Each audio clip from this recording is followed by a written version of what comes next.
अस्सलाम वालेकुम, my name is doctor Afira Kaleem and I am from dental academy. आज जो हमने चैप्टर शुरू करना है वो है डेंटल केरीज। ठीक है, तो ये काफ़ी मेजर टॉपिक है जिसमें से काफ़ी सारे क्वेश्चंस बनते हैं, तो इसको हमने डिटेल में करना है।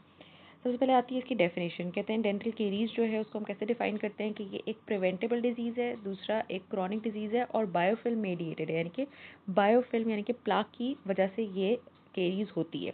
फर्दर कहते हैं जो डेंटल केरीज है ये मल्टीफैक्टोरियल होती है, मतलब कि बहुत सारे फैक्टर्स की इन्वॉल्वमेंट से होगी। और कब होगी? जब भी आपकी ओरल फ्लोरा यानी कि आपकी बायोफिल्म के दरमियान में इम्बैलेंस आ जाएगा, स्पेशली तब जब आपकी दांत के ऊपर फर्मेंटेबल डाइटरी कार्बोहाइड्रेट्स प्रेजेंट होंगे। ठीक है, तो ये इसकी एक लंबी चौड़ी सी डेफिनेशन है जो कि काफ़ी सही तरीके से आपकी डेंटल केरीज को जो है ना समराइज़ कर देती है, और ये डेफिनेशन इंपॉर्टेंट है।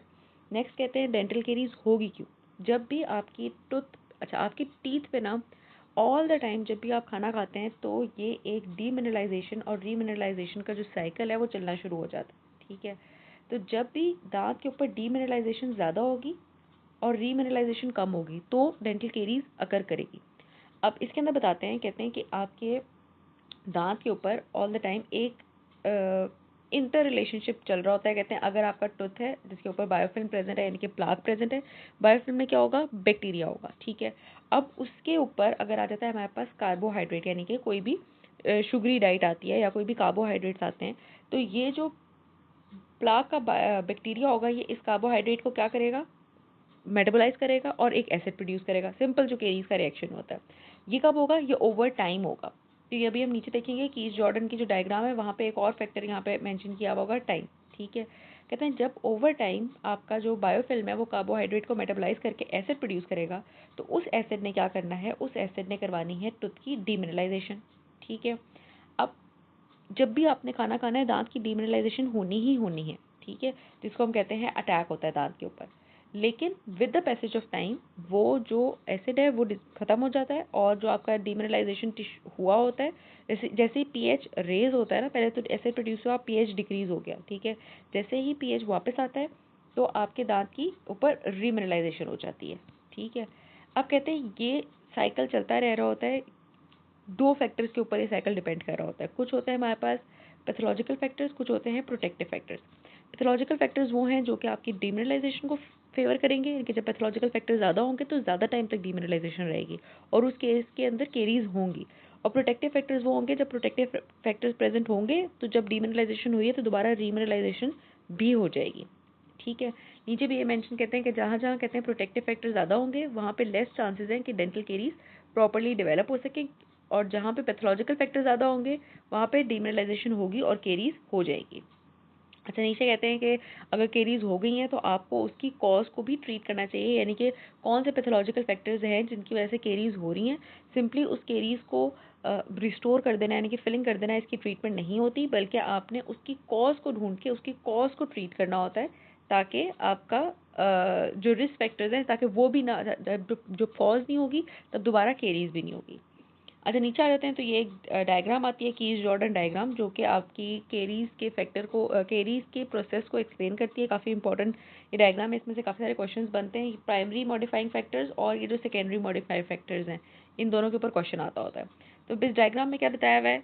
आपका होस्ट है। ठीक है, होस्ट कौन सा है? आपका टूथ है। ठीक है, उसके बाद आपकी केरीजेनिक बायोफिल्म है और आपके फर्मेंटेबल कार्बोहाइड्रेट्स हैं। विद द ओवर टाइम जब ये तीनों चीज़ें एक साथ प्रेजेंट रहेंगी तो केरीज होगी, यानी कि अगर आप डेली ब्रशिंग कर रहे हैं तो चांस है केरीज ना हो, क्योंकि आप वो टाइम ही नहीं दे रहे। ठीक है, लेकिन विद टाइम अगर वो ये तीनों चीज़ें एक साथ प्रेजेंट रहेंगी तो केरीज होगी। अब इसके अंदर कुछ मॉडिफाइंग और सेकेंडरी मॉडिफाइंग फैक्टर्स आ जाते हैं। मॉडिफाइंग फैक्टर्स क्या होते हैं? सबसे पहले आता है हमारे पास प्राइमरी के अंदर टूथ एनाटमी, यानी कि टूथ एनाटमी के अंदर आपके पिट एंड फिशर्स आ जाएंगे, ऐसे एरियाज आ जाएंगे जो कि प्रॉपर्ली एक्सेसिबल नहीं है, प्रॉपर्ली क्लीनेबल नहीं है। तो ये कुछ मॉडिफाइंग फैक्टर्स है, अगर आप इनको मॉडिफाई कर लेंगे तो केरीज नहीं होंगी, और अगर ये नेगेटिवली मॉडिफाई होंगे तो केरीज होंगी। ठीक है, सिंपल सी बात है इसके अंदर। सलाइवा जो है वो केरीज को प्रिवेंट करता है। अगर सलाइवा नहीं होगा, जैसे कि ओल्डर पेशेंट्स होते हैं, वहाँ पे केरीज का चांस बढ़ जाएगा। फिर आती है बायोफिल्म पीएच जब भी एसिडिक होगा केरीज होंगी, तो ये भी हमारा एक मॉडिफाइंग फैक्टर आ गया। फिर बायोफिल्म कॉम्पोजिशन, यानी कि कुछ ऐसे बैक्टीरिया जो कि केरीज कॉजिंग होते हैं, जैसे हम पढ़ेंगे इस चैप्टर के अंदर, जो आपके स्ट्रेप म्यूटेंस होते हैं वो केरियोजेनिक बैक्टीरियाज होते हैं। तो जब भी वैसे बैक्टीरियाज प्रेजेंट होंगे केरीज के चांसेस बढ़ेंगे। यूज़ ऑफ फ्लोराइड्स यूज़ करेंगे केरीज नहीं होंगी। डाइट स्पेसिफिक ज़्यादा शुगरी फूड लेंगे, ज़्यादा कार्बोहाइड्रेट रिच फ्रूट्स लेंगे तो आपकी केरीज होंगी। ओरल हाइजीन प्रॉपर्ली मेंटेन नहीं रखेंगे तो प्लाक बायोफिल्म टूथ के ऊपर मेंटेन रहेगी, केरीज होंगी। इम्यून सिस्टम भी आपके इस बैक्टीरियल पोर्शन में हेल्प करता है। मतलब अगर आपका इम्यून सिस्टम इतना स्ट्रांग नहीं है तो आपका बैक्टीरिया ज़्यादा प्रेजेंट होगा दांत के ऊपर, ठीक है। और फिर आ जाते हैं कुछ हमारे पास जेनेटिक फैक्टर्स। तो ये तो हो गए हमारे पास प्राइमरी मॉडिफाइंग फैक्टर्स कि अगर ये फैक्टर्स को आप मॉडिफाई करेंगे इन पॉजिटिवली तो आपको केरीज नहीं होगी। सेकेंडरी मॉडिफाइंग फैक्टर्स आते हैं आपके socio economic status. Of course अगर सोशो इकोनॉमिक स्टेटस पर्सन का इतना अच्छा नहीं है तो चांसेस है कि उसके अंदर केरीज होंगी, क्योंकि वो अपनी ओरल हेल्थ का, ओरल हाइजीन का इतना ख्याल नहीं रखेगा। एजुकेशन, लाइफस्टाइल, एनवायरनमेंट, ये सारे सेकेंडरी मॉडिफाइंग फैक्टर्स हैं। उसके अलावा एज, एथनिक ग्रुप और ऑक्यूपेशन, ठीक है। तो ये आपने अच्छे से याद करने मॉडिफाइंग फैक्टर्स, क्योंकि इनके ऊपर जो है वो क्वेश्चन पूछा जाता होता है। अच्छा, नेक्स्ट हमने यहाँ पे जो चीज़ देखनी है वो ये देखनी है, ये जो साइकिल बनाया हुआ है बॉक्स, जो मैंने अभी आपको बताया कि डीमिनरलाइजेशन साइकिल क्या चल रहा होता है। कहते हैं सबसे पहले एसिड प्रोडक्शन होगी। कैसे? जब भी केरियोजेनिक बैक्टीरिया जो कि आपकी बायोफिल्म में प्रेजेंट होता है उसको कार्बोहाइड्रेट्स मिलेंगी तो वो क्या प्रोड्यूस करेगा, एक ऑर्गेनिक एसिड प्रोड्यूस करेगा एज अ बाय प्रोडक्ट, ठीक है। अब जब भी ऑर्गेनिक एसिड प्रोड्यूस होगा तो बायोफिल्म का जो पीएच है वो रिड्यूस हो जाएगा, ठीक है। एसिडिक का पीएच लोअर होता है। अब कहते हैं जैसे ही पीएच बिलो हो जाएगा तो आपके टूथ सरफेस की डीमिनरलाइजेशन होनी होती है। अब यहाँ पे एक बहुत इंपॉर्टेंट एमसीक्यू आ रहा है। इनामल को, अगर इनामल का पीएच 5.5 से नीचे चला जाए तो उसकी डीमिनरलाइजेशन शुरू हो जाती है, और डेंटिन का अगर पीएच 6.2 से नीचे चला जाए तो उसकी डीमिनरलाइजेशन शुरू हो जाती है, ठीक है। तो यहाँ पे हमें ये पता लगता है कि जब भी आपका एसिडिक ऑर्गेनिक एसिड प्रोड्यूस होगा तो एक तो पीएच आपका डिक्रीज जा रहा है। अब जैसे जैसे पीएच डिक्रीज जाएगा तो पहले तो हमारी सरफेस पे इनामल आती है। इनामल को डीमिनरलाइज करने के लिए आपका जब पीएच 5.5 यानी कि ज़्यादा नीचे जाएगा तो इनामल डीमिनरलाइज होगा। एक दफ़ा इनामल में केरीज हो गई, इनामल रिमूव हो गया, अब आ गया डेंटिन। अब डेंटिन के अंदर केरीज ज़्यादा जल्दी प्रोग्रेस करती हैं क्योंकि उसका जो थ्रेशोल्ड पीएच है वो 6.2 है, जो कि थोड़ा सा ऊपर है। मतलब कि थोड़ा ही एसिड आएगा तो 6.2 तक पीएच रीच हो जाएगा। तो जब भी इनामल से केरीज डेंटिन तक जाती हैं तो केरीज ज़्यादा जल्दी प्रोग्रेस करेंगी क्योंकि थ्रेशोल्ड जो है वो बढ़ जाता है, ठीक है। अच्छा, अब आ गई क्रिटिकल पीएच रीच हो गया तो अब होगी डीमिनरलाइजेशन। टूथ की सरफेस की डीमिनरलाइजेशन होने लग जाएगी। इनकी टूथ के उस अंदर से जो भी कैल्शियम और फॉस्फेट्स हैं अब वो निकल के बायोफिल्म के अंदर चले जाने लग जाएंगे। तो हमारे पास हो जाएगा एक नेट लॉस ऑफ मिनरल शुरू हो जाएगा।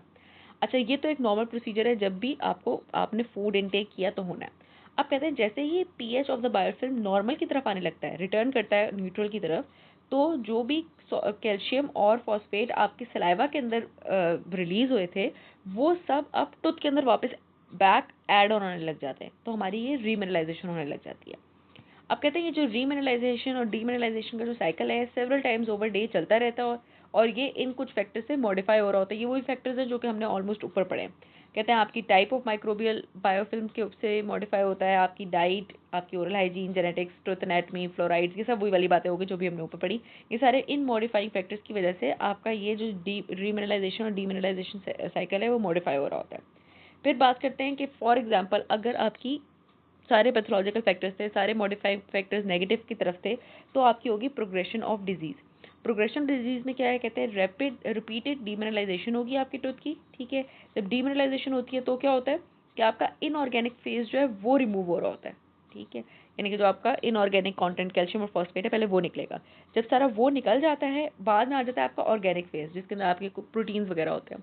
फिर कहते हैं होती है उन प्रोटीन्स की डीनेचरेशन और डिग्रेडेशन, और जब ये डीनेचरेशन और डिग्रेडेशन भी हो जाएगी तो अल्टीमेटली डेंटल कैविटेशन बन जाएगी, यानी कि आपकी कैविटी जो है वो स्टार्ट हो जाएगी आपकी टूथ के अंदर, ठीक है। अच्छा, इसमें पहले इन्होंने ये बताया था कि पहले तो स्वेयर डीमिनरलाइजेशन आपकी इनेमल की होगी जिसमें फिर आपकी इनेमल की कैविटेशन होगी, उसके बाद आपकी डेंटिन की कैविटेशन डीमिनरलाइजेशन होगी और डेंटिन के अंदर कैविटेशन आएगी, ठीक है। अच्छा, फिर आते हैं इटियोलॉजी ऑफ डेंटल केरीज, वही वाली बात यानी कि कॉज क्या है डेंटल केरीज की। तो सबसे पहले आपकी बायोफिल्म कॉज हो सकती है, ठीक है। उसके बाद आपका टूथ हैबिटेट, जिसके अंदर टूथ के अंदर ऐसी प्लेसेस होंगी जिनकी प्रॉपर क्लीनिंग पॉसिबल नहीं होगी, आपकी डाइट और आपका सलाइवा। तो ये तीन मेजर आपकी कॉजेज हैं, इटियोलॉजिकल फैक्टर्स हैं जो कि अगर इंटर रिलेशनशिप में आएंगी जब भी तो आपकी केरीज के डेवलपमेंट के चांसेस हो जाएंगे। एक और चीज़, एक और क्वेश्चन जो यहाँ पे बनता है वो आ जाता है, ये पैथोलॉजिकल फैक्टर्स और प्रोटेक्टिव फैक्टर्स जिनके हम नाम ले रहे हैं वो कौन कौन से होते हैं। तो पैथोलॉजिकल फैक्टर्स हैं एसिड प्रोड्यूसिंग बैक्टीरिया, जब भी ये ज़्यादा होंगे तो डीमिनरलाइजेशन ज़्यादा। आपका सब नॉर्मल स्लाइवा फ्लो, जब भी स्लाइवा कम प्रोड्यूस होगा तो केरी ज़्यादा होंगी।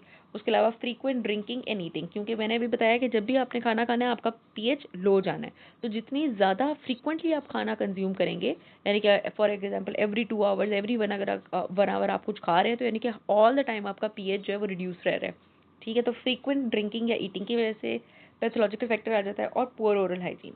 प्रोटेक्टिव फैक्टर्स के अंदर क्या आता है, कहते हैं कोई भी ऐसे फैक्टर्स जो कि स्लाइवा को प्रमोट करें, उसके अलावा रीमिनरलाइजेशन करवाएं, आपकी अगर हाइजीन अच्छी है, ओरल हाइजीन, आपका जो माइक्रोबायोम है यानी कि जो आपका प्लाक का जो कंटेंट है वो हेल्दी है। ठीक है, आपके पास पीएच मॉडिफायर्स है, ज़ैलिटोल जो है वो काफ़ी एक इंपॉर्टेंट होता है केरीज कंट्रोल में, क्योंकि ज़ैलिटोल जो होता है वो आपके पीएच को कंट्रोल रखता है। ठीक है, ये ऐसा शुगर है जो कि आपके पीएच वगैरह को कंट्रोल रखता है।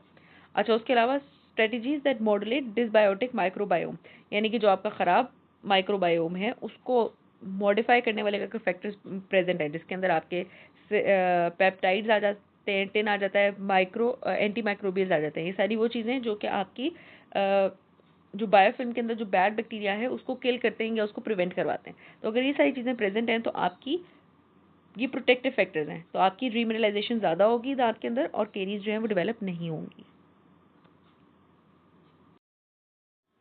तो अब इटियोलॉजी में सबसे पहले चीज़ हमारे पास आती है बायोफिल्म। ठीक है, जिसको हम डेंटल प्लाक भी कहते हैं। इसकी कंसिस्टेंसी किस तरीके की होती है, कहते हैं सॉफ्ट टेनेशियस फिल्म है जो कि टीथ सरफेस के ऊपर एक्युमुलेट होती है। ठीक है, अब इसके कुछ एट्रीब्यूट्स यानी कि कुछ इसके कुछ सेलियंट फीचर्स हैं जिनके बारे में हम पढ़ेंगे। कहते हैं बायोफिल्म किस चीज़ की बनी होती है, मोस्टली उसके अंदर बैक्टीरिया होता है, बैक्टीरिया के सारे बायो प्रोडक्ट्स होते हैं, उसके अलावा एक्स्ट्रा सेलुलर मैट्रिक्स होगा और वाटर होगा। ठीक है, अच्छा, उसके अलावा कहते हैं कि जो बायोफिल्म टीथ पे एक्युमुलेट होती है वो एक हाईली ऑर्गेनाइज्ड और एक ऑर्डर्ड सीक्वेंस में जो है वो एक्युमुलेट हो रही होती है, यानी कि जितने भी बैक्टीरिया जिसके ऊपर एक्युमुलेट होंगे वो एक सीक्वेंस में आते हैं। अब कौन से बैक्टीरिया जिसके ऊपर सीक्वेंस में आ रहे होते हैं वो चीज़ समझने के लिए हम नीचे वाली इसकी एक इमेज देखते हैं। कहते हैं सबसे पहले जब जैसे आपने टीथ ब्रश किए, साफ किए, तो सबसे पहले एक लेयर दांतों के ऊपर आ जाती है जिसको हम कहते हैं पेलिकल। ठीक है, इस पेलिकल के ऊपर जो है कुछ ग्लाइकोप्रोटीन्स वगैरह होते हैं। उन ग्लाइकोप्रोटीन के साथ जो सबसे पहला बैक्टीरिया जाके बॉन्ड बनाता है वो होता है आपके कोकाई। ठीक है, ऊपर भी लिखा हुआ है, नाम मेंशन किया हुआ है, स्ट्रेप्टोकोकाई सबसे पहले आके बॉन्ड बनाते हैं। नेक्स्ट, इन स्ट्रेप्टोकोकाई के पास कुछ रिसेप्शन साइट्स होती हैं जिन स्ट्रेप्टोकोकाई के साथ आके फिलामेंटस बैक्टीरिया जैसे कि एक्टिनोमाइसीज वगैरह जो हैं वो जाके अटैच होने लग जाती हैं।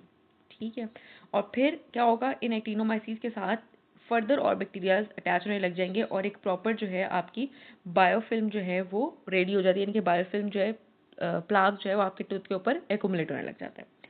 अच्छा, अब साइड पे अगर हम देखें तो कहते हैं ये जो प्लाक एक्युमुलेट होता है इसके अंदर हाई लेवल की मेटाबॉलिक एक्टिविटी हो रही होती है। जब भी इसको न्यूट्रिएंट्स मिलते हैं, यानी कि जब भी कार्बोहाइड्रेट्स आएंगे यहाँ पे मेटाबॉलिक एक्टिविटी होगी, मेटाबॉलिक एक्टिविटी के साथ यहाँ पे ऑर्गेनिक एसिड बनेगा एज अ बाय प्रोडक्ट। ठीक है, और जो organic acid as a by product बनता है वो कहते हैं कि इस प्लाक के अंदर ही रिटेन रहता है। ठीक है, वो प्लाक के अंदर ही रिटेन रहेगा और फर्दर आपके दांत की डीमिनरलाइजेशन करवाता चला जाएगा। और ये जो टेनेशियस सरफेस होती है प्लाक की, ये इस ऑर्गेनिक एसिड को रिमूव नहीं होने देती, यानी कि अपने ही अंदर एक तरीके की एसिड भी बनता चला जाएगा और उसके नीचे डीमिनरलाइजेशन भी शुरू होती रहेगी जब तक अगर इस प्लाक को प्रॉपरली रिमूव ना करवाया जाए।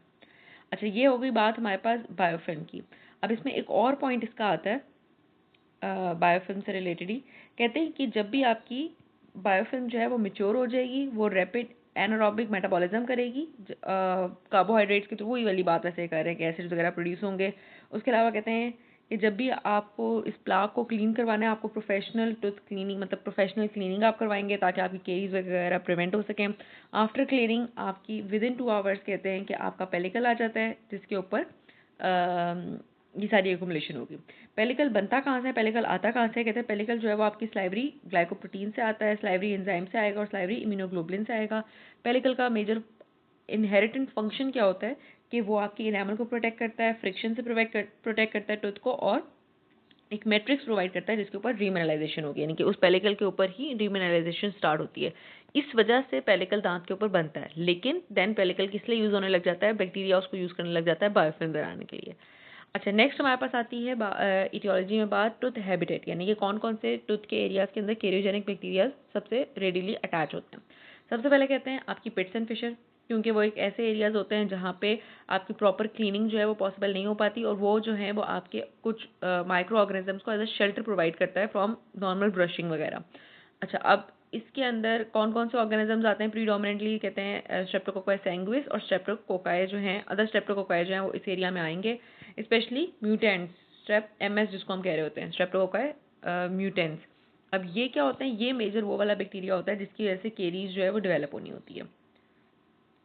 सेकेंड सरफेस जहाँ पे आपका ये अटैच होगा प्लाक और बैक्टीरिया वगैरह, वो आप क्या कहती हैं स्मूथ सरफेस एनामल। और ये स्मूथ सरफेस एनामल कौन से एरियाज की होती हैं, प्रोक्सिमल एनामल, यानी कि जो दो धातों के दरमियान की जो सरफेस होती है उसमें कहते हैं जो कॉन्टैक्ट पॉइंट होता है उससे जिंजाइवली, यानी कि उस कॉन्टैक्ट पॉइंट से एरिया से नीचे जो भी आपकी स्मूथ सरफेस होगी टूथ की, वहाँ पे सेकेंड मोस्ट कॉमन रीजन है जहाँ पे आपकी केरीज होती हैं, क्योंकि उस वाले एरिया में आपकी नॉर्मल मेस्टिकेशन से, टंग मूवमेंट से और स्लाइवरी फ्लो से आपका जो प्लाक वगैरह है वो रिमूव नहीं हो पा रहा होता।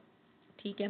फर्दर कहते हैं अगर वहाँ पे कोई रफ सरफेस डेवलप हो जाती है ड्यू टू केरीज, या कोई पुअर क्वालिटी की रेस्ट्रेशन लगी हुई है आपकी प्रॉक्सिमल सरफेस में, या कोई आपकी प्रॉपरली बायोफिल्म रिमूव नहीं हुई, ठीक है, तो इन सब केसेस के अंदर क्या होता है कि आपका जो बायोफिल्म अटैच होने का जो प्रोसेस है वो थोड़ा सा फास्ट हो जाता है, क्योंकि एक तो रफ सरफेस है, वहाँ पे प्लाक ज़्यादा एक्यूमुलेट होगा, दूसरा आपकी क्वालिटी रेस्टोरेशन नहीं है, तो वहाँ पे भी आपको अंडरकट्स मिल जाएंगे जहाँ पे आपकी ये प्लाक वगैरह जो है एक्यूमुलेटेड रहेगा। ठीक है, तो ये होगी आपकी दूसरी सरफेस जहाँ पे आपका प्लाक एक्यूमुलेट होना है।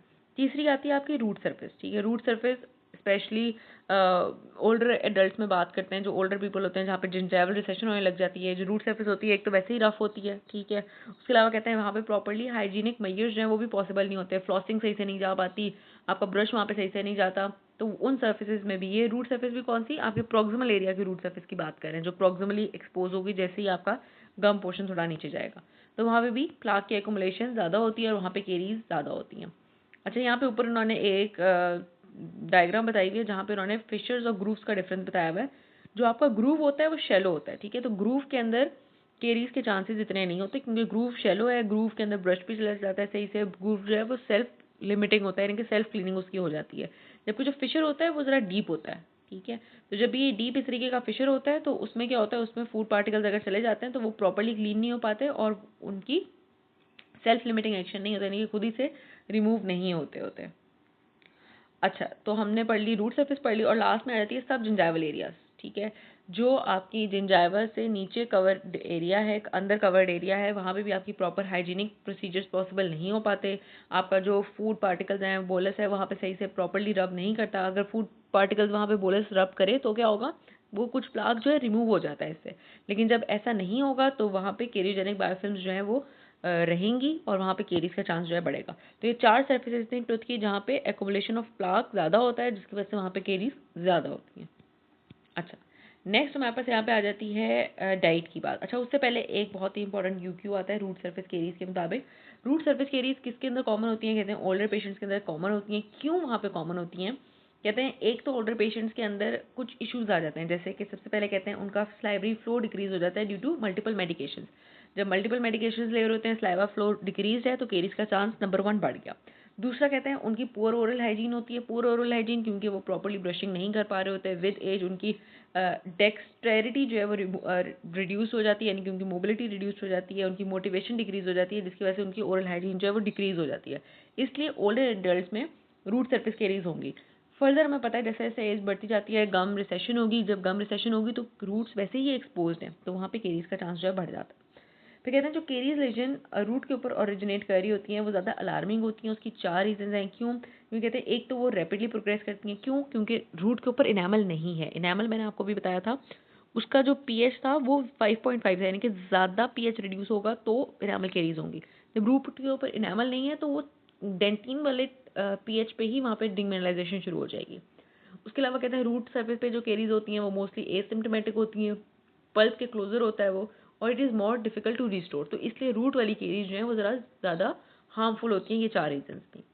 अच्छा, नेक्स्ट आता है हमारे पास डाइट एंड केरीज। तो कहते हैं हमने अभी भी पहले भी पढ़ा है कि जब जब आपके पास फर्मेंटेबल कार्बोहाइड्रेट आएगा तो आपकी जो बायोफिल्म होगी वो उसके अंदर चेंजेस आएंगे। ठीक है, यानी कि बायोफिल्म के अंदर आपके एसिडोजेनिक और एसिडो यूरिक बैक्टीरियाज आ जाएंगे जो कि फर्दर उस पीएच को जो कि फर्दर क्या करेंगे, एसिड प्रोड्यूस करेंगे, क्योंकि वो एसिडो यूरिक या एसिडोजेनिक बैक्टीरिया से एसिड प्रोड्यूस करेंगे, पीएच रिड्यूस होगा बायोफिल्म का, और फिर केरीज का जो प्रोसेस है वो शुरू हो जाएगा। अब इसमें सबसे इंपॉर्टेंट बात आती है कौन सी कार्बोहाइड्रेट, सुक्रोज जो है उसकी एग्जांपल में लेते हुए कहते हैं कि सुक्रोज वाली जो कार्बोहाइड्रेट है वो सबसे ज़्यादा इंपॉर्टेंट है सारे पैथोलॉजिकल सर्कल में। कहते हैं क्यों, क्योंकि कहते हैं जब भी आप फ्रीक्वेंटली फ्रुक्टोज को इनटेक करेंगे तो एक तो आपकी बायोफिल्म की प्रोफाइल चेंज हो जाएगी, जैसे मैंने भी आपको बताया। जब भी आप शुगर लेंगे तो केरियोजेनिक बैक्टीरियाज आएंगे, एसिडोजेनिक बैक्टीरियाज आएंगे। वो एसिडोजेनिक बैक्टीरियाज फर्दर एसिड को प्रोड्यूस करेंगे और आपके पीएच को रिड्यूस करवाएंगे। इसके अलावा कहते हैं अगर आप फ्रीक्वेंटली कैंडीज और लोजेंजेस खाते हैं वो भी रिस्क बढ़ाती हैं केरीज का। कोई एसिडिक बेवरेजेस लेते हैं जिसके अंदर एसिड प्रेजेंट होता है, कोई सिट्रस जूसेस वगैरह पीते हैं, सॉफ्ट ड्रिंक्स वगैरह पीते हैं, वो सब ये केरियोजेनिक डाइट के अंदर आ रहे होते हैं। अच्छा, कहते हैं अल्टीमेटली क्योंकि एसिड जो है वो हमारी सोर्स ऑफ केरीज है, तो अगर आप कोई अदर सोर्सेज ऑफ एसिड लें, जैसे कि कोई ड्राइड फ्रूट्स ले लिए, कोई फ्रूट ड्रिंक्स ले ली, कोई एसिडिक ड्रिंक्स ले ली, तो ये सब जो है आपके दांतों की इरोजन करवाएंगी। ठीक है। अच्छा, नेक्स्ट हम देखते हैं इसके अंदर एक बहुत ही इंपॉर्टेंट टेबल आ जाता है, सॉरी ग्राफ आ जाता है, स्टीफन ग्राफ है ये। स्टीफन ग्राफ क्या कहता है, कहते हैं जब भी आपने, ये आपका नॉर्मल पीएच है, ठीक है, किसी भी एक बंदे का, जब भी आपने कोई भी फूड इनटेक किया आपका पीएच जो है वो फौरन से गिरता है, क्योंकि डीमिनरलाइजेशन होने लग जाती है, सॉरी क्योंकि बैक्टीरिया जो है वो उस फूड के ऊपर एक्ट करके क्या बनाता है, एसिड बनाता है, तो आपका पीएच फौरन रिड्यूस होता है। फिर with the passage of time, यानी कि 20 मिनट्स बाद, 15 मिनट्स बाद जो है वो आपका पीएच रिड्यूस हुआ, फिर क्या होता है कुछ टाइम बाद आपका पीएच बढ़ने लग जाता है। ठीक है। अब इस टेबल से हमें, इस ग्राफ से हमें ये पता लगता है कि अगर आप फ्रीक्वेंट इनटेक ऑफ शुगर करें, ठीक है, जैसे इन्होंने नीचे दिखाया हुआ है, अगर आपने सुबह खाना खाया आपका ग्राफ गिरा फिर ऊपर आ गया, ठीक है, फिर आपने शाम में खाना खाया फिर ग्राफ गिरा फिर ऊपर आ गया। लेकिन अगर आप इन बिटवीन मील शुगर लेते रहे तो आपका ग्राफ हर टाइम गिरा रहे। ठीक है, जब आपका ये पीएच हर टाइम गिरा रहेगा तो उससे क्या होगा कि आपका ज़्यादा टाइम के लिए आपका जो पीएच है वो आपके थ्रेशोल्ड तक रह रहा है और आपको केरीज होंगी। इसलिए जो है in between meals sugar intake, in between meals जो है वो फूड इनटेक जो है वो रिकमेंडेड नहीं होता हाई रिस्क पेशेंट्स में। अब यहाँ पे ऊपर उन्होंने एक और ग्राफ दिखाया हुआ है जिसके अंदर कहते हैं कि जो जहाँ पे भी मॉडरेट एक्टिविटी ऑफ केरीज होगी वहाँ पे आपका जो पीएच है वो ज़्यादा टाइम तक गिरा रहता है, और जहाँ पे एक्सट्रीम केरीज की एक्टिविटी होगी वहाँ पे आपका पीएच बहुत ज़्यादा टाइम के लिए गिरा रहता है, और यहाँ पे केरीज जो है वो डेफिनेट हो जाएगी, यानी कि होगी ही होगी। तो ये था हमारे पास स्टीफन्स ग्राफ। अच्छा, नेक्स्ट एक और बात यहाँ पे मेंशन करते हैं, कहते हैं caries activity is most strongly stimulated by frequency rather than quantity of sucrose intake. Frequently intake करना ज़्यादा बुरा है एज कम्पेयर टू क्वांटिटी कितनी आप इनटेक कर रहे हैं इन केरीज प्रोसेस। अच्छा, लास्ट जो हमारा इटियोलॉजिकल फैक्टर है वो है हमारे पास यहाँ पे सलाइवा। सलाइवा जो कहते हैं एक नेचर्स एंटी केरियस एजेंट है। सलाइवा की प्रोडक्शन जब भी कोई आपकी मेडिकेशंस होती हैं तो रिड्यूस हो जाती है, ठीक है, जिसकी वजह से आपकी केरीज का रिस्क बढ़ जाता है। उसके अलावा कहते हैं अगर हेड एंड नेक की कोई रेडियोथेरेपी हुई है तो भी सलाइवरी ग्लैंड जो है फाइब्रोटिक हो जाते हैं, उस केस के अंदर भी आपका ड्राई माउथ होगा और आपको जीरोस्टोमिया हो जाएगा, जिसकी वजह से केरीज वगैरह डेवलप होंगे। सलाइवा किस किस तरीके से एंटी केरियस वर्क दे रहा होता है, उसके 4 फैक्टर्स हैं। नंबर 1 कहते हैं सलाइवा की प्रोडक्शन से बैक्टीरियल क्लियरेंस होती है, ठीक है, 1 to 1.5 litre saliva daily produce हो रहा होता है, और ये क्या कर रहा होता है, सारे आपकी बायोफिल्म को फ्लश आउट कर रहा होता है, ठीक है, एक फ्लशिंग एक्शन देता है आपका सलाइवा आपकी दांतों के ऊपर, जिसकी वजह से क्या होगा, जो भी बायोफिल्म है वो रिमूव होती चली जाएगी। तो नंबर 1 बैक्टीरिया का यूज़, सॉरी नंबर 1 सलाइवा का यूज़। सेकंड कहते हैं डायरेक्ट एंटी माइक्रोबियल एक्टिविटीज़ के अंदर हो रही होती है, एंटी बैक्टीरियल एक्टिविटी हो रही होती है। सलाइवा के अंदर काफ़ी सारे एंजाइम्स प्रेजेंट होते हैं, लाइसोजाइम, लैक्टो पेरोक्सिडेज, लैक्टोफेरिन और एग्लूटिनेंस। इन सब का एक नीचे टेबल भी है कि इन सारे एंजाइम्स में क्या क्या काम करना होता है बैक्टीरियाज की रिमूवल में, वो टेबल भी हम पढ़ेंगे। तो एक तो इनकी एंटी बैक्टीरियल एक्टिविटी आ गई। दूसरा कहते हैं कि इसने बफर कैपेसिटी जो है वो आपके सलाइवा के अंदर प्रेजेंट होती है, ठीक है, जो भी एसिड प्रोड्यूस हो रहा था उसको न्यूट्रलाइज करने के लिए ये बफर प्रेजेंट होता है, जो कि कौन से इसके अंदर प्रोडक्ट्स प्रेजेंट होते हैं जो कि न्यूट्रलाइज कर रहे होते हैं। कहते हैं एक तो प्राइमरी बफर्स हैं जैसे कि बाइकार्बोनेट आइंस जो हैं वो आपके सलाइवा से सिक्रीट होते हैं, दूसरे एडिशनल बफर्स हैं यूरिया और सियालिन जो है, ये 2 प्रोटीन्स जो हैं वो रिलीज हो रही होती है सलाइवा में, और ये क्या करती हैं, जो भी एसिड प्रोड्यूस होता है उस एसिड को बफर करेंगे, इनकी न्यूट्रलाइज करेंगी, ताकि जो आपका सलाइवा का जो पीएच है वो न्यूट्रल के पास रहे।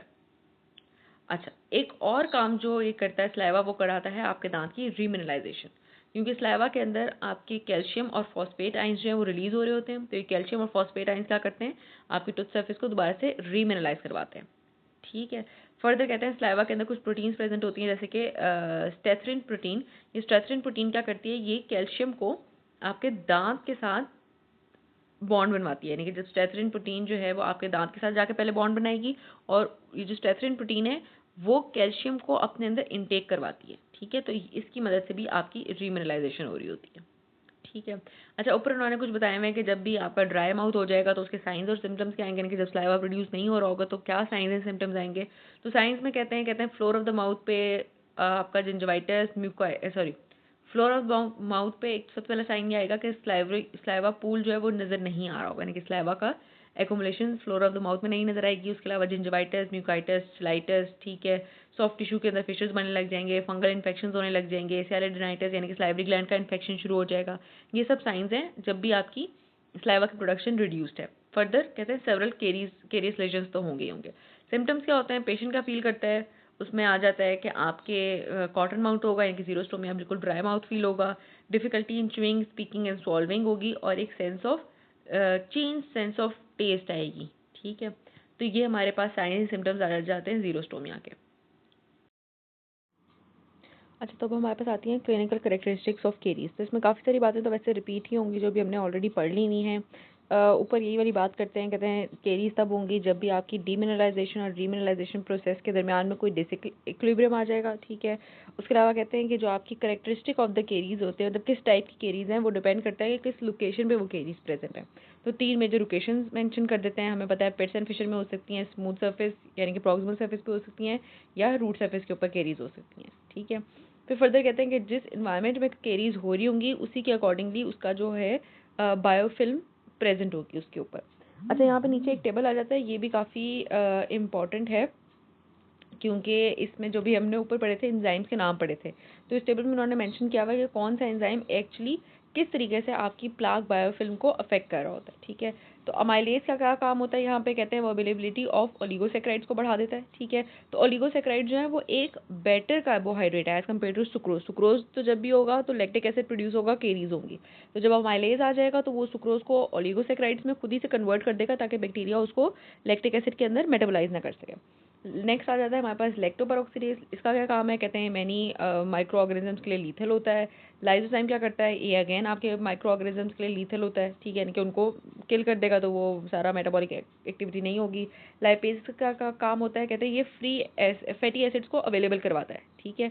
तो जो फैटी एसिड जब भी अवेलेबल हो जाएगा आपके ओरल इन्वायरमेंट में, तो वो क्या होगा, जो आपके जो भी ऑर्गेनिजम्स थे जिन्होंने अटैच, यानी कि जो माइक्रो ऑर्गेनिजम्स थे, जो बैक्टीरिया था जिसने अटैच होना था टूथ के ऊपर, उसको वो अटैचिंग सर्फेस वगैरह नहीं मिल पाती क्योंकि वो फैटी एसिड जो है वो सारी सर्फेस को कवर कर लेते हैं। नेक्स्ट, नॉन एंजाइमेटिक प्रोटीन्स कौन कौन सी होती हैं स्लाइवा के अंदर, लैक्टोफेरिन, उसकी वजह से आयरन आता है। आयरन जो है वो आपकी जो आयरन डिपेंडेंट सॉरी लेक्टोफेरिन क्या करता है, लेक्टोफेरिन अपने अंदर आयरन को बाइंड करवा लेता है अपने साथ, ठीक है। जब इसके साथ आयरन बाइंड हो जाएगी तो फ्री आयरन अवेलेबल नहीं रहती और जो भी आपके आयरन डिपेंडेंट माइक्रोब्स होते हैं उनकी डेथ हो जाती है। नेक्स्ट, इम्यूनोग्लोबुलिन्स आते हैं। इम्यूनोग्लोबुलिन्स IgA जो है इसके अंदर प्रेजेंट होता है। इसका मेजरली काम क्या होता है कि वो एग्लूटिनेशन करवाता है ये, ठीक है, यानी कि सारे बैक्टीरिया को एक साथ इकट्ठा करवा लेगा। और कुछ ग्लाइकोप्रोटीन्स आते हैं, इनका भी काम क्या होता है, एग्लूटिनेशन ऑफ बैक्टीरिया होता है ताकि उनका जो नंबर है स्लाइवा में रिड्यूस हो जाए। नेक्स्ट आ जाती है हमारे पास कुछ मेडिकेशंस जिनकी वजह से हाइपोस्लाइवेशन हो सकती है। तो अब इनके अंदर मेडिकेशन के सिर्फ जो आपका हेड ग्रुप है ना, आपने उनका नाम याद करना है, जैसे कि यहाँ पे एंटी डिप्रेसेंट्स हो गई, उसके अलावा ट्राईसाइक्लिक एंटी डिप्रेसेंट्स हो गई, नीचे लिख आते जाए तो एंटीसाइकोटिक्स हैं, एंटीहिस्टामिन्स हैं, दूसरी तरफ आए डायरेटिक्स हैं, एंटी हाइपरटेंसिव ड्रग्स हैं, डीकंजेस्टेंट्स हैं, ओपियोइड्स है। तो कोई इतने भी नाम जो है ना, इतने मैंने बोले ये काफ़ी हैं। अगर आपको इसके ऊपर क्वेश्चन आए तो आप इतने भी नाम लिख लेंगे तो they will be more than enough for you. तो ये हमने बात देख ली है कौन कौन सी मेडिकेशन की वजह से हाइपोस्लाइवेशन हो सकती है, और इनमें कोई ना कोई तो मेडिकेशन ओल्ड एज में बंदा ले ही रहा होता है, तो जिस वजह से कहते हैं कि ओल्ड एज में केरीज का जो चांस है वो बढ़ जाता है क्योंकि स्लाइवेशन जो है वो रिड्यूस हुई हुई होती है। अच्छा, नेक्स्ट आती हैं कुछ इंपॉर्टेंट टर्मिनोलॉजीज। इसमें हमने सिर्फ डेंटीन की टर्मिनोलॉजीज पे आ जाना है। तो प्राइमरी डेंटिन हमें पता है, प्राइमरी डेंटिन वो साउंड नॉर्मल डेंटिन होती है जो कि ड्यूरिंग द टूथ डेवलपमेंट जो है वो प्रोड्यूस हो रही होती है। वहाँ पे कहते हैं आपकी प्राइमरी डेंटिन के अंदर आपके ट्यूब्यूल्स होते हैं जो कि एक सिमेट्री में अरेंज्ड हुए होते हैं, ठीक है, जिनके अंदर एक क्या प्रेजेंट होता है, स्मूथ ओडोंटोब्लास्टिक प्रोसेसेस वगैरह प्रेजेंट होता है, ठीक है। नेक्स्ट आती है हमारे पास सेकेंडरी डेंटिन। सेकेंडरी डेंटिन ये भी हमारी साउंड एंड नॉर्मल डेंटिन होती है। ये तब डेवलप होती है जब आपकी दांत एक दफ़ा इरप्ट हो गया, उसके बाद जितनी भी डेंटिन फॉर्म होनी है 3 ईयर्स ऑफ टूथ इरप्शन के बाद, यानी कि जब तक आपकी रूट फॉर्मेशन चल रही होती है तब तक तो क्या होता है, प्राइमरी डेंटिन बनती है। जब एक दफ़ा प्राइमरी डेंटिन कंप्लीट हो गई, रूट फॉर्मेशन कंप्लीट हो गई, उसके बाद जितनी भी throughout the life dentin बनेगी वो हमारी सेकेंडरी डेंटिन होती है। ये भी, इसकी भी अरेंजमेंट बिल्कुल रेगुलर होती है, ठीक है। नेक्स्ट हमारे पास आ जाती है टर्शियरी डेंटिन। टर्शियरी डेंटिन तब बननी होती है जब भी कोई स्टिमुलस आता है, ठीक है। कोई दांतों के ऊपर कोई एट्रीजन हो, कोई केरीज हो, कोई ऑपरेटिव प्रोसीजर हो, जब भी दांत के ऊपर किसी किस्म का कोई स्टिमुलस आएगा, किसी किस्म का कोई अटैक आएगा, तो आपकी टर्शियरी डेंटिन ने फॉर्म होना होता है। अब टर्शियरी डेंटिन जो है कहते हैं वो लोकलाइज्ड एरिया में डिपॉजिट होती है, जिस एरिया में भी ट्रिगर आ रहा होता है, स्टिमुलस आ रहा होता है। ये जो टर्शियरी डेंटिन होती है ये लेस मिनरलाइज्ड होती है, इसके अंदर इर्रेगुलर डेंटिनल टिब्यूल्स प्रेजेंट होते हैं, ठीक है, और ये उतनी हार्ड नहीं होती जितनी आपकी प्राइमरी डेंटिन हार्ड होती है। नेक्स्ट आती है आपके पास सेक्लोरोटिक डेंटिन। सेक्लोरोटिक डेंटिन को भी वैसे हम नीचे बहुत ज़्यादा डिटेल में भी जाके पढ़ेंगे। सेक्लोरोटिक डेंटिन तब बनती है जब कोई स्टिमुलाई आए, लेकिन माइल्ड स्टिमुलाई हो और टाइम के साथ स्टिमुलाई आए, ठीक है। ऐसा नहीं है कि एकदम से कोई रेस्टोरेटिव प्रोसीजर हुआ है कि आपकी टर्शियरी डेंटिन तो तब बननी है जब रैपिड कोई इशू आना है, ठीक है। सेक्लोरोटिक डेंटिन तब बननी है जब कोई लॉन्ग टर्म कुछ इशू चल रहा है, प्लस एजिंग में भी बनती है। उनकी जैसे जैसे एजिंग होती चली जाएगी, जिसकी वजह से बहुत ज़्यादा एट्रीजन होगी विद टाइम, तो क्या होगा, सेक्लोरोटिक डेंटिन बनेगी, ठीक है। और कहते हैं आपकी स्लो एडवांसिंग केरीज के अंदर भी सेक्लोरोटिक डेंटिन बनेगी। अब ये भी क्या होता है, ये भी ज़रा सी आपकी इरेगुलर सी डेंटिन होती है, और इसके अंदर क्या होता है कि जो आपकी इंटरट्यूबुलर स्पेसिस थी ना, उसके अंदर भी आपका मिनरल डेपोजिशन होने लग जाता है। वरना डेंटिन की किस तरीके की शक्ल होती है कि ये आपकी टिब्यूल्स होती हैं, ठीक है, ये आपकी टिब्यूल्स हैं। इनके अंदर क्या प्रेजेंट होता है, इसके अंदर आपके ओडोंटोब्लास्टिक प्रोसेसेस प्रेजेंट होते हैं, ठीक है। अब हम क्या कहते हैं, हम ये कहते होते हैं कि आपका जो इंटरट्यूबुलर स्पेस है ना, ये आपकी मिनरलाइज्ड होती है, ठीक है। बाकी जो आपकी टिब्यूल के अंदर वाला रीजन है, ये वाला जो रीजन है, ये इंट्राट्यूबुलर डेंटिन जो है ये इतनी ज़्यादा मिनरलाइज नहीं होती।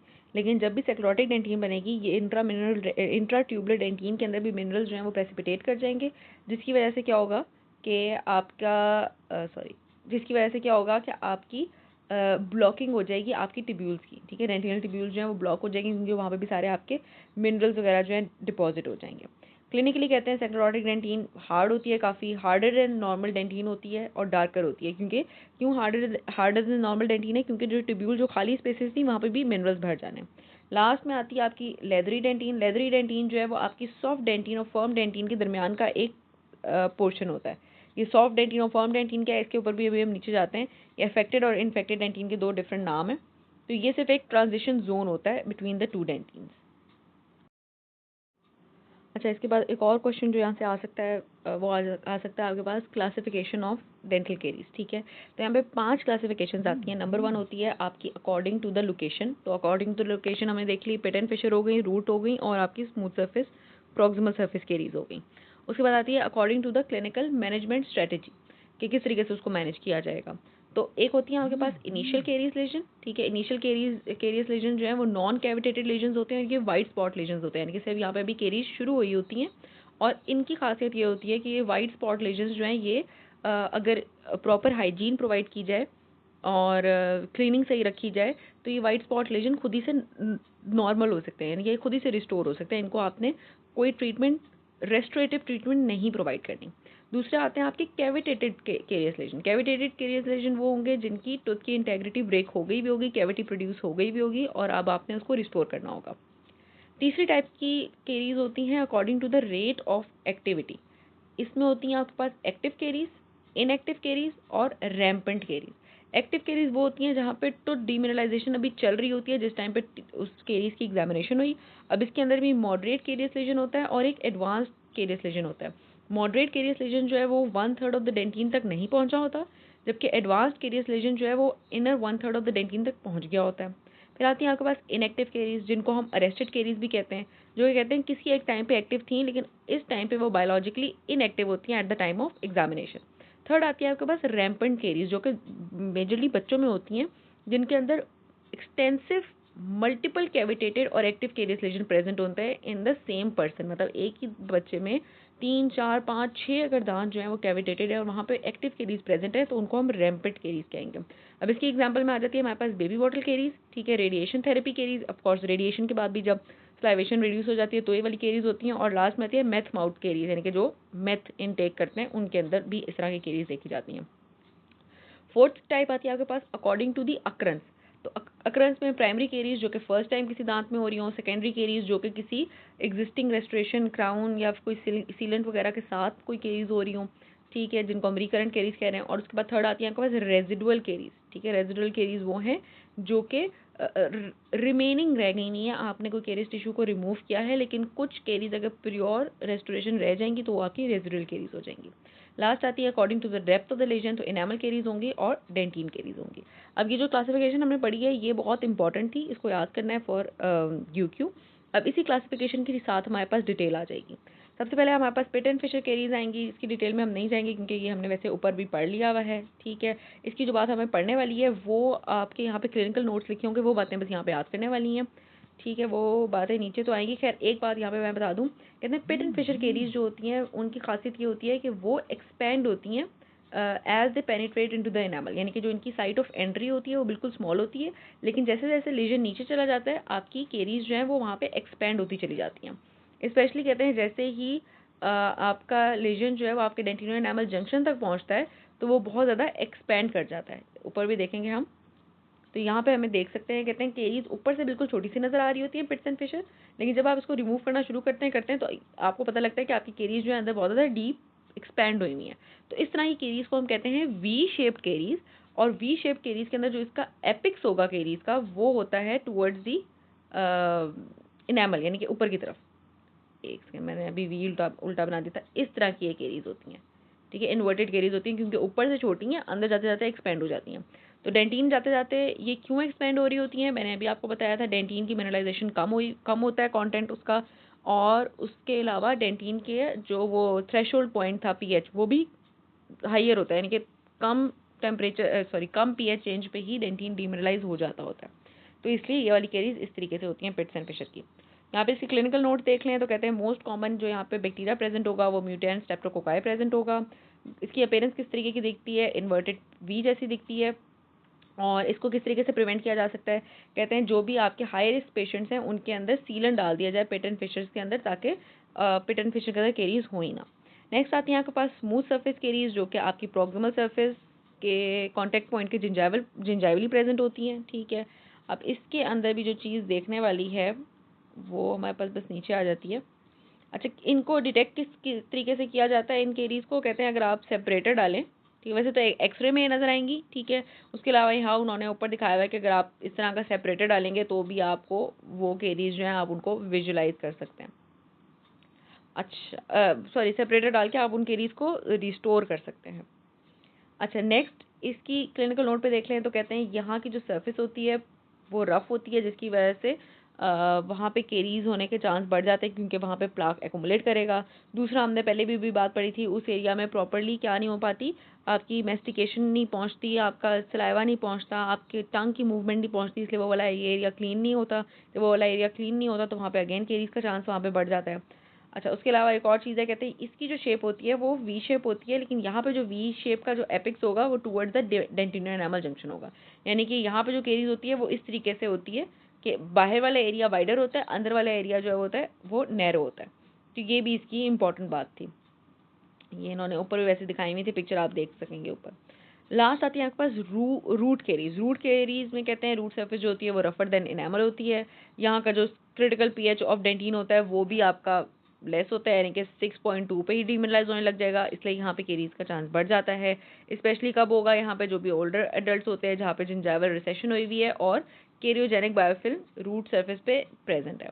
इसके क्लिनिकल नोट्स में देखें तो कहते हैं जो केरीज होती हैं ये यू शेप्ड होती हैं, ठीक है। दो आपकी वी शेप्ड होगी या आपकी यू शेप्ड होगी, ये बातें एमसीक्यूज के लिए इंपॉर्टेंट है।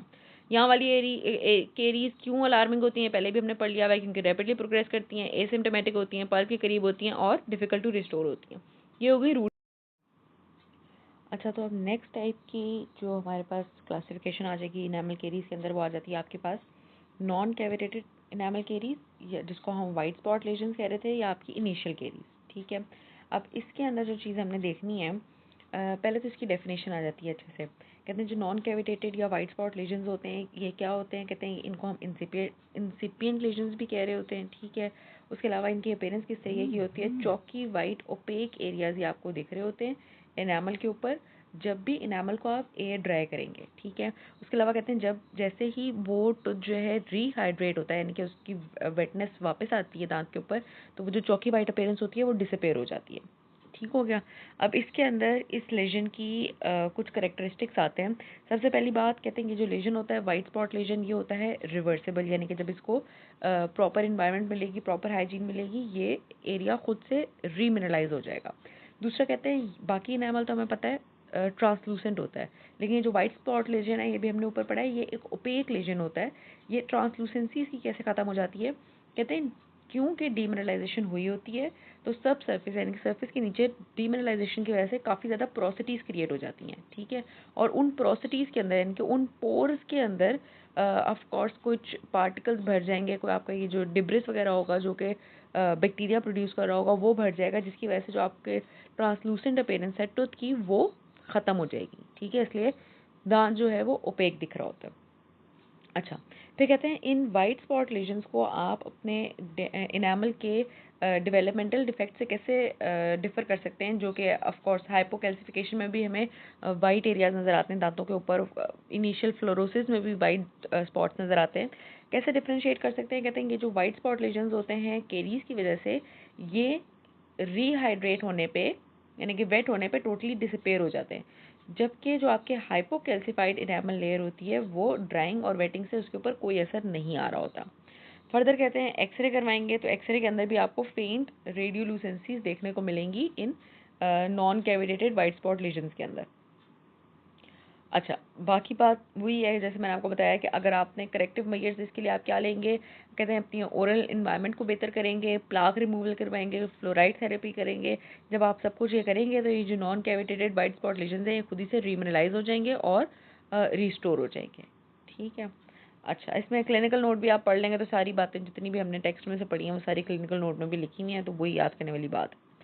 अच्छा, नेक्स्ट आते हैं, कहते हैं रीमिनरलाइजेशन का मैकेनिज्म क्या है। सिंपल सी बात है, कहते हैं जैसे ही आपका सलाइवा जो है वो सुपर सैचुरेटेड होगा कैल्शियम से और फॉस्फेट आयन से, ठीक है, तो आपका रीमिनरलाइजेशन का प्रोसेस जो है वो स्टार्ट हो जाएगा।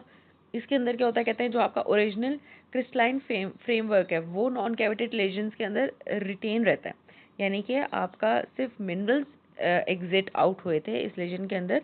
आपका जो कोलेजन का आपके जो इनेमल रॉड्स का जो क्रिस्टलाइन फ्रेमवर्क वगैरह है वो वैसा का वैसे ही रहता है, ठीक है। तो जैसे ही आपके कैल्शियम आइंस बेहतर होंगे और आपकी ओरल हाइजीन बेहतर होगी तो वो सारे कैल्शियम आइंस और फॉस्फेट आइंस जो हैं सलाइवा से उठ के आपकी इनेमल सर्फेस के अंदर दोबारा से प्रेसिपिटेट होने लग जाएंगे। फर्दर कहते हैं कि अगर during this procedure trace amount of fluoride मिलेगी, जैसे भी हमने ऊपर कहा फ्लोराइड थेरेपी करेंगे तो रीमिनरलाइजेशन होगी, यानी जब भी आपको ट्रेस अमाउंट ऑफ फ्लोराइड मिलेगी तो ये रीमिनरलाइजेशन का प्रोसेस जो है वो ज़्यादा इन्हांस हो जाता है, यानी कि जो आपकी प्रेसिपिटेशन है वो ज़्यादा अच्छी हो जाती है टूथ के ऊपर। फर्दर कहते हैं अब जो रीमिनरलाइजेशन होगी वो ज़्यादा रेजिस्टेंट होगी टू केरीज, क्यों, क्योंकि अब बनेगा फ्लोरोएपिटाइट, फ्लोराइड के होने से हाइड्रोक्सी एपिटाइट क्रिस्टल्स के साथ साथ फ्लोरोएपिटाइट क्रिस्टल्स भी बनेंगे, और जो फ्लोरोएपिटाइट क्रिस्टल्स होते हैं वो एसिड रेजिस्टेंट होते हैं, यानी कि उनकी डीमिनरलाइजेशन नहीं होती, ठीक है।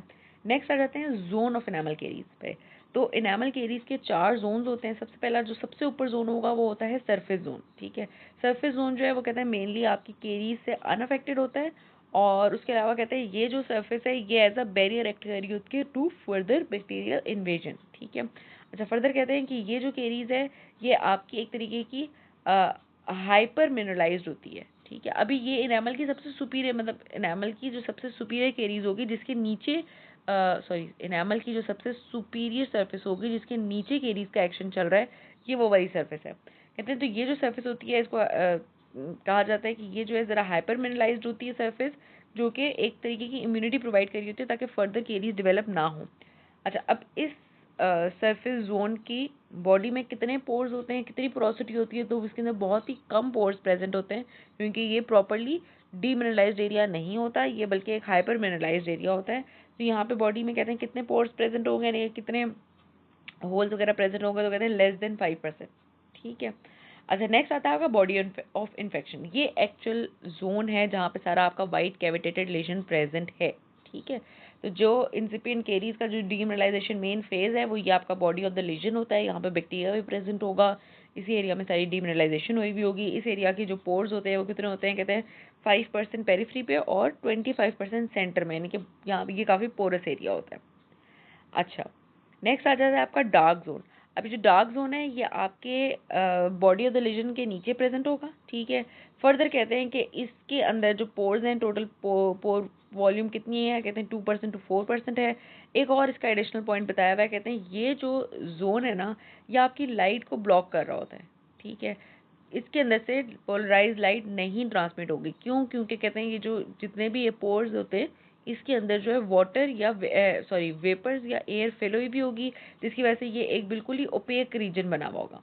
यानी कि है ये भी डिमिनरलाइज जोन है, ये भी आपकी केरीज का जोन, लेकिन इस जोन के अंदर जितने भी पोर्स थे उनके अंदर क्या भर गया हुआ है, वेपर्स और एयर भर गई हुई है, जिसकी वजह से ये एरिया आपको ओपेक दिखाई दे रहा है। और इसमें अगर लाइट भी पास कराएंगे तो लाइट भी पास नहीं होगी, इसलिए इसको हम कह रहे हैं डार्क जोन। उसके बाद लास्ट में जोन आता है हमारे पास ट्रांसलूसेंट जोन। ये जो है आपका डीपेस्ट जोन होता है और ये advancing front of enamel lesion होता है, यानी कि जो भी केरीज वगैरह हो रही है एनामल के अंदर तो वो ये सबसे आपका डीपेस्ट जोन है, मतलब ये एडवांसिंग फ्रंट है, यानी कि इससे आगे जो है केरीज लीजन अंदर की तरफ बढ़ रही होंगी, ठीक है। अब ये क्या होता है, कहते हैं ये एक स्ट्रक्चरलेस इसकी अपीयरेंस होती है और यहाँ पे अगर आप इसके ऊपर पोलराइज लाइट डालेंगे तो वो पोलराइज लाइट जो है वो ट्रांसमिट हो जाएगी, इसलिए इसको हमने कहते हैं ट्रांसलूसेंट जोन।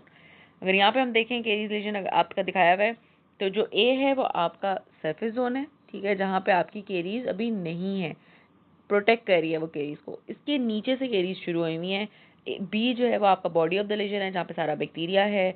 उसके बाद सी जो है वो आपका डार्क जोन है और डी जो है वो आपकी एक ट्रांसलूसेंट जोन है जो कि उन्होंने यहाँ पे दिखाया हुआ है, ठीक है। ये सारे इसी लीजन को एक्सप्लेन किया हुआ है जो जोन्स होते हैं आपके।